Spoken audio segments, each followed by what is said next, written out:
الحمدللہ آج پاکستان کے اکثر اور بیشتر مقامات پر مطلع ابر آلود رہا اور کچھ مقامات پر مطلع صاف بھی رہا۔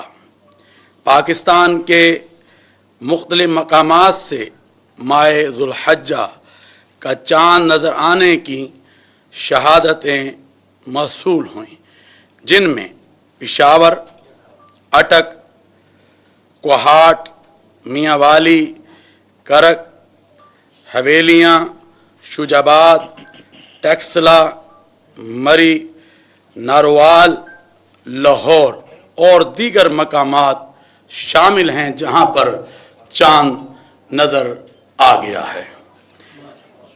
لہذا اتفاق رائے سے فیصلہ کیا گیا کہ انشاءاللہ یکم ذو الحجہ 1445 ہجری 8 جون 2024 بروز ہفتے کو ہوگی اور عید الاضحیٰ 17 جون 2024 بروز پیر کو ہوگی۔